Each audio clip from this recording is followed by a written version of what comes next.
So how do you feel being the link of two periods of your life? It's great. I mean, it's an honor. It's an honor to come back. It was a gift to see old friends again and to revisit the character briefly, to see him home.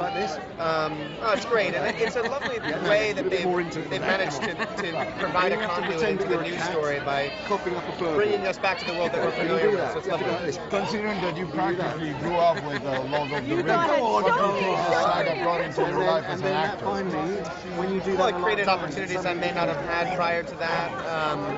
It provided a responsibility of a kind of massive character arc that I've never had before. So it was a great learning experience. Really excited, really excited. Is it a little overwhelming? It can be, yeah. It's very hard to focus, Such a bright and flash of lights.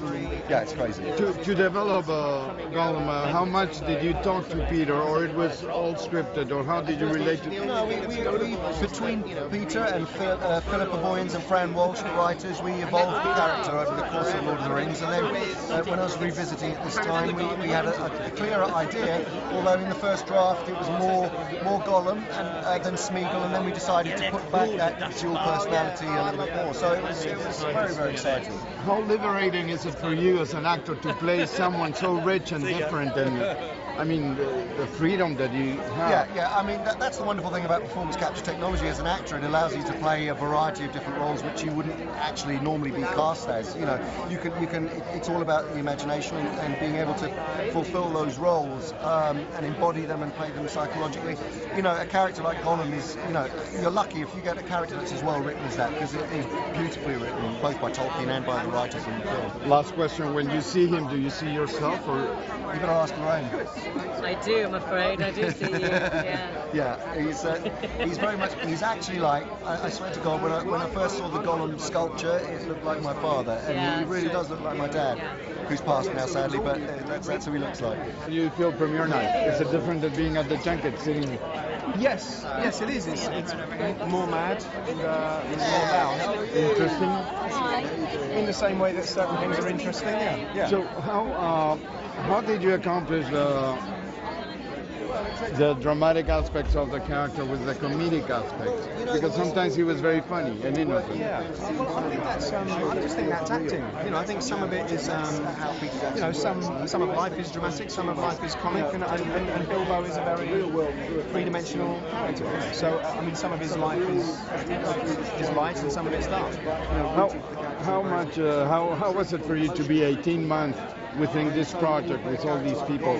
Did it build relationships, or? Yeah, definitely. Yeah, I got on extremely well with some of the people who I only knew a little bit from London. So I went away being very friendly with Ian McKellen and Jimmy Nesbitt and Andy Serkis. It was lovely making real friends. What makes Peter Jackson unique, or what do you think he brings? The fact that he never wears shoes. Even on a night like tonight, he's wearing kind of hiking boots. That's what makes him unique, and that's when he's not wearing barefoot.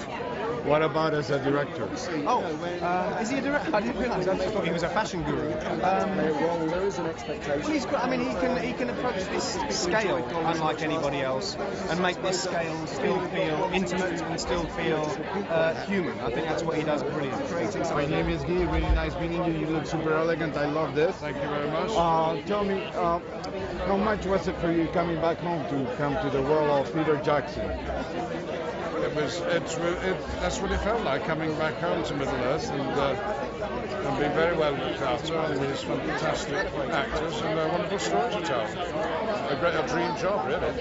How does it feel for you to be part of one of the most iconic, parts of popular culture? It makes you. I'm just lucky to be the guy who got to play the part. That's what it feels like.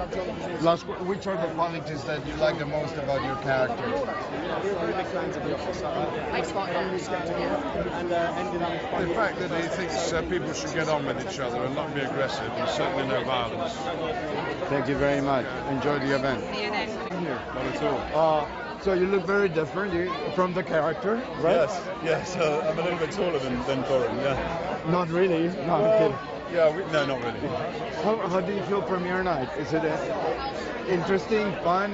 This is a really special night because we've got the Wizard here. It's the first time that Ian's come to a premiere, so I feel really honoured that he's come to share the film with New York.